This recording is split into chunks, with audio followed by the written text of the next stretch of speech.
ಇಲ್ಲಿ ಬಂದು ಮಡ್ಬೂರಿಂದ ಬಂದಂತನು 5 ಕಿಲೋಮೀಟ್ರ್ ಆಚೆಯಿಂದ ಬಂದಂತನು ಇಲ್ಲಿ ವೈಲೆನ್ಸ್ ಮಾಡ್ತಾನೆ. ಯಾರು ದಲಿತರು ಅಂತ ಹೇಳ್ಬಿಟ್ಟು ಅಟ್ರೋಸಿಟಿ ಕೇಸ್ ಹಾಕ್ತಾನಲ್ಲ ಮಿಸ್ಟರ್ ಜೈರಾಮ್, ಅದು ಕೂಡ ಚಾರ್ಜ್ ಶೀಟಲ್ಲಿ ಫೇಕ್ ಡಾಕ್ಯುಮೆಂಟ್ ಆಧಾರ್ ಕಾರ್ಡ್ ಇದೆ. ಅದು N R Pura to Shivamogga road ಇದೆಯಲ್ಲ, ಅದು ಪಬ್ಲಿಕ್ ರೋಡು. ಇದು ಇಲ್ಲಿ 2 ಬೀದಿಯರಿಗೆ ಮಾತ್ರ ಇದು ಪಬ್ಲಿಕ್ ರೋಡ್ ಆಗುತ್ತೆ.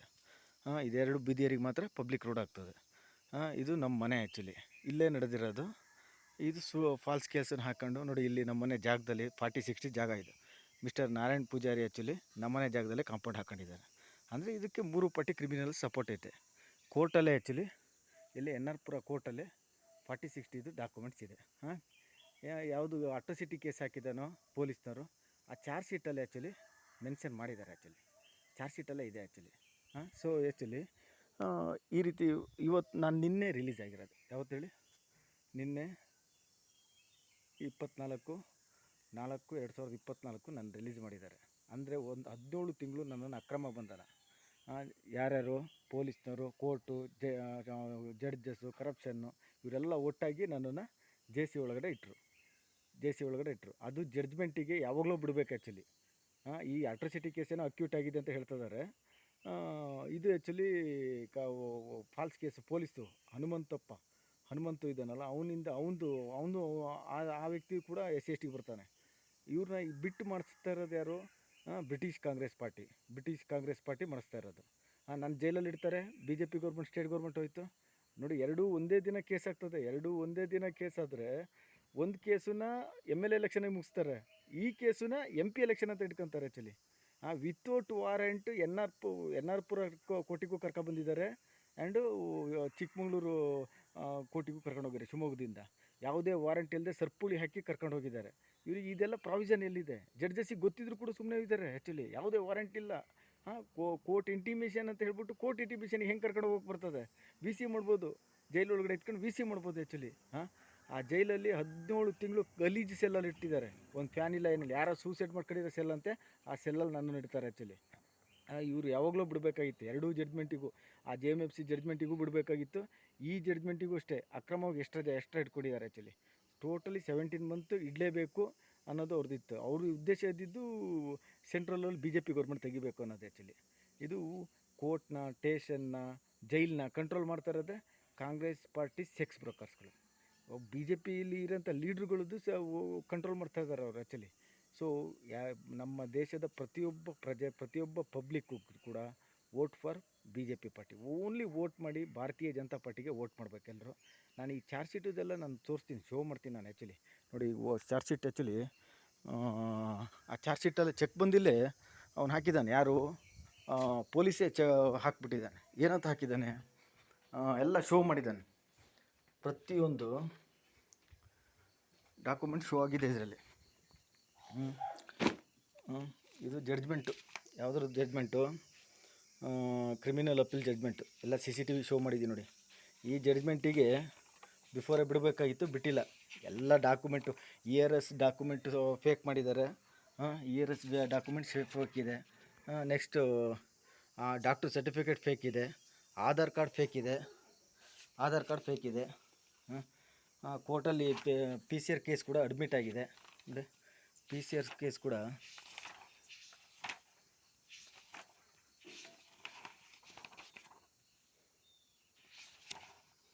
ನೋಡಿ. PCR ಕೇಸ್ ಕೂಡ ಅಡ್ಮಿಟ್ ಆಗಿದೆ. ಎಲ್ಲ ದಾಖಲಾತಿಗಳು ಇಲ್ಲಿದೆ ನೋಡಿ. ಇಲ್ಲಿ ದಾಖಲಾತಿ ಇದೆ. ಚಾರ್ಜ್ ಶೀಟಲ್ಲಿ ಒಂದು ಪೊಲೀಸ್ನವರೇ ಹಾಕಿದ್ದಾರೆ. ಇದು ಚಾರ್ಜ್ ಶೀಟಲ್ಲೇ ಹಾಕಿದ್ದಾರೆ ಚೆಕ್ ಬಂದಿಗಳು ನೋಡಿ. ಈ ಜಡ್ಜ್ಮೆಂಟಿಗೆ ಬಿಡಬೇಕು ಆ್ಯಕ್ಚುಲಿ.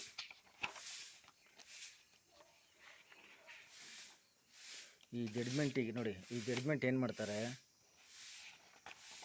ಈ ಜಡ್ಜ್ಮೆಂಟಿಗೆ ನೋಡಿ, ಈ ಜಡ್ಜ್ಮೆಂಟು 20ನೇ ಪೇಜು, 21ನೇ ಪೇಜಲ್ಲಿ ನೋಡಿ ಎಲ್ಲ CC ಸೇರಿಸಿದ್ದಾರೆ. ಈ CC ಸೇರಿಸಿದ್ರೆ ಯಾವತ್ತು ಜಡ್ಜ್ಮೆಂಟ್ ಆಗಿದೆ ಇದು ದಟ್ ಡೇನೇ ಬಿಡಬೇಕಾಗಿತ್ತು. ಈ ಆರ್ಡ್ರ್ ಕಾಪಿ ಇದೆಯಲ್ಲ, ಈ ಆರ್ಡ್ರ್ ಕಾಪಿ ಆಗಿರೋದು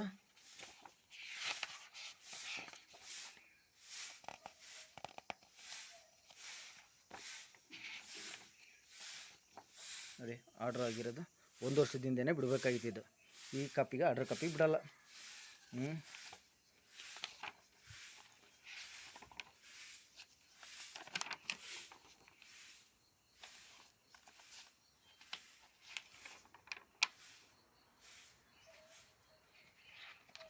ವೋಟ್ ಫಾರ್ ಭಾರತೀಯ ಜನತಾ ಪಾರ್ಟಿ ಅಂತ ಇದೆ ನೋಡಿ. ಫೇಕ್ ಡಾಕ್ಯುಮೆಂಟ್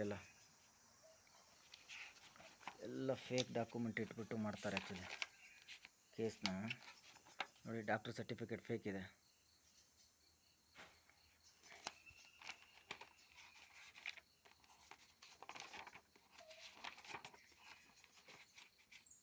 ನೋಡಿರಿ, ಇದು ಪೊಲೀಸ್ದವ್ರು ಹಾಕಿರೋ ಸ್ಕೆಚ್ಚಲ್ಲಿ ನಮ್ದು ಎಷ್ಟು ಬರುತ್ತೆ, 40-60 ಬರುತ್ತೆ. ನೀಟಾಗಿ ರೆಕಾರ್ಡ್ ಆಗ್ತಾಯಿದೆಯಾ? ಈ ಜಾಗದಲ್ಲಿ ಹಿಂದೆ ವೀಡಿಯೋ ಯೂಟ್ಯೂಬಲ್ಲಿ ಅಪ್ಲೋಡ್ ಮಾಡಿಟ್ಟಿದ್ದೀನಿ. ಅದರಲ್ಲಿ ಯಾವುದೇ ರೀತಿಯ ಇಲ್ಲಿ ಕಾಂಪೌಂಡ್ ಯಾವುದೂ ಇರಲಿಲ್ಲ. ಎಲ್ಲ ಕೋರ್ಟಲ್ಲೇ ಇದೆ. ಕೋರ್ಟು ಜಡ್ಜಸ್ ಹತ್ರನೇ ಐತೆ. 40-60 ದಾಖಲಾತಿ ಅಲ್ಲಿದೆ. ಈಗ ಚಾರ್ಜ್ ಶೀಟೆಲ್ಲ ಹಾಕಿರೋದು ಯಾರು ಹಾಕಿರೋದು? ಇದು ಪೊಲೀಸ್ನವ್ರು ಹಾಕಿರೋ ಚಾರ್ಜ್ ಶೀಟ್. ಇದು ಪೊಲೀಸ್ನವ್ರು ಹಾಕಿರೋ ಚಾರ್ಜ್ ಶೀಟ್. ಇದು ನಾವೆಲ್ಲ ಹಾಕಿರೋದು. ಇದು ಪೊಲೀಸ್ನವ್ರು ಹಾಕಿರೋ ಚಾರ್ಜ್ ಶೀಟಲ್ಲೇ ಇರೋದು ಇದು.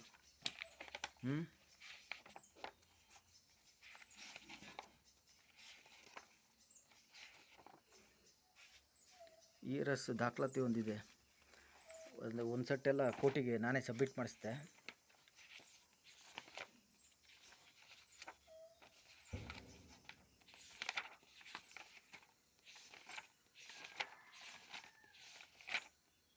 ನೋಡಿ, ದಾಖಲಾತಿ 112 ಯಾರೂ ಕರೆ ಮಾಡಲ್ಲ.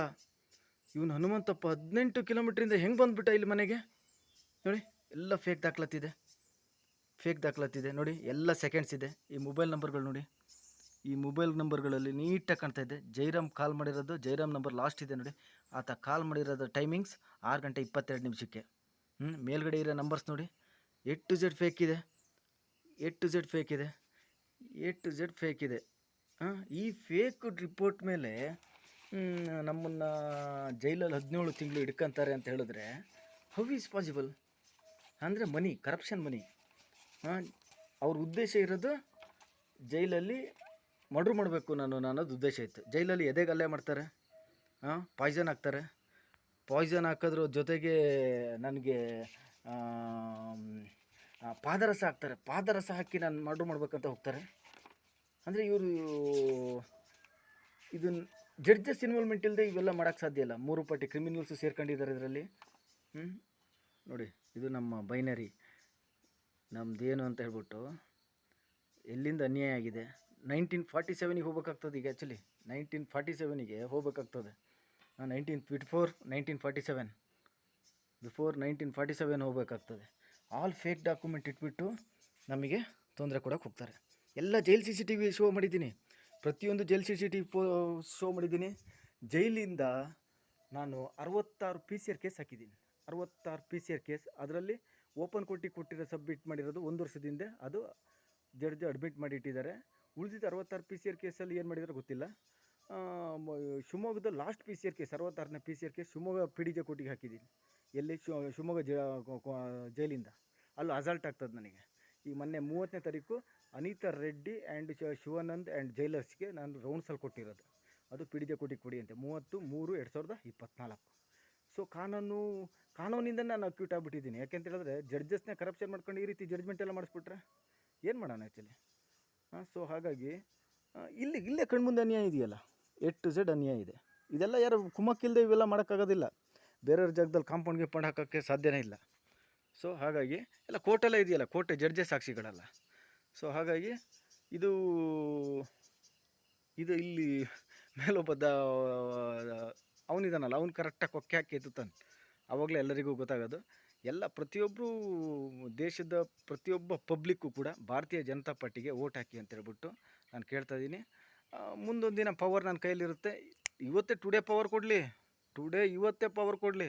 ಅದರ ಆಟ ಏನು ಅಂತ ತೋರಿಸ್ತೀನಿ. ಅವನು ಎಂಥ ಪೊಲೀಸ್ ಆಗಿರಲಿ, ಅವನು ಎಂಥ ಜಡ್ಜ್ ಆಗಿರಲಿ, ಅವನು ಎಂಥ 3 ಪಾರ್ಟಿ ಕ್ರಿಮಿನಲ್ಸ್ ಆಗಿರಲಿ, ಐ ಡೋಂಟ್ ಕೇರ್. ಇವತ್ತು ಲಾ ಅಂಡರ್ ನನಗೇನಾರು ಪವರ್ ಕೊಟ್ಟರೆ ದೇಶದ ಇತಿಹಾಸ ಕೆದಕ್ತವನಿಗೆ ಇವೆಲ್ಲ ದೊಡ್ಡದಲ್ಲ. ಇನ್ವೆಸ್ಟಿಗೇಷನ್ ನಂಬರ್ 1 ಇನ್ವೆಸ್ಟಿಗೇಷನ್ ಆಫೀಸರು ನಾನೇ, ನಂಬರ್ 1 ಇಂಡಿಯನ್ ಅಡ್ವೊಕೇಟು ನಾನೇ. ಬಟ್ ಏನಾಗಿದೆ, ಎಲ್ಲ ಹೊಟ್ಟೆ ಕಿಚ್ಚು ಎಲ್ಲ ಹುರ್ಕೊಂಬಿಟ್ಟಾರೆ. ಜಡ್ಜಸ್ಸೇ ಹುರ್ಕೊಳ್ತಾರಲ್ಲ, ಜಡ್ಜಸ್ಸೇ male and female judges corruption ಆಗ್ತಾರೆ. ನಾವು ಎಲ್ಲಿ ಹೋಗೋಣ ಲಾಸ್ಟು? ಕರ್ನಾಟಕದಲ್ಲಿ 700ರಿಂದ 1000 ಜನ ಕರಪ್ಷನ್ ಜಡ್ಜಸ್ ಇದ್ದಾರೆ. ಆ ಜಡ್ಜಸ್ಸನ್ನು ಮತ್ತು ಪೊಲೀಸ್ನವ್ರನ್ನ ಆ್ಯಂಡು ಜೈಲನ್ನ ಇವೆಲ್ಲ ಕಂಟ್ರೋಲ್ ಮಾಡ್ತಾ ಇರೋದು ಕಾಂಗ್ರೆಸ್ ಪಾರ್ಟಿ ಸೆಕ್ಸ್ ವರ್ಕರ್ಸ್. ಯಾವುದೇ ಕಾರಣಕ್ಕೂ ಕಾಂಗ್ರೆಸ್ ಪಾರ್ಟಿಗೆ ಓಟ್ ಹಾಕಬೇಡಿ, ಭಾರತೀಯ ಜನತಾ ಪಾರ್ಟಿಗೆ ಓಟ್ ಹಾಕಿ ಅಂತ ಹೇಳ್ಬಿಟ್ಟು ಮೈ ಪಬ್ಲಿಕ್ ಗಮನಕ್ಕೆ ಇದೆಲ್ಲ ಯೂಟ್ಯೂಬಲ್ಲಿ ಅಪ್ಲೋಡ್ ಮಾಡ್ತೀನಿ. ಯಾಕಂದರೆ ನಂದು ಆ್ಯಕ್ಚುಲಿ ಇದೇ ಇಲ್ಲ, ಏನೋ ಯೂಟ್ಯೂಬ್ ಓಪನ್ ಆಗ್ತಾಯಿಲ್ಲ, ಏನಕ್ಕೆ ಇದೆಯೋ ಗೊತ್ತಿಲ್ಲ. ಯೂಟ್ಯೂಬ್ ಓಪನ್ ಮಾಡ್ತೀನಿ. ಓಕೆ, ನಿನ್ನೆ ನೈಟ್ ಬಂದಿದ್ದೀನಿ ನಾನು. ಇವತ್ತೆಷ್ಟು 25ನೇ ತಾರೀಕು 4ನೇ ತಿಂಗಳು 2024.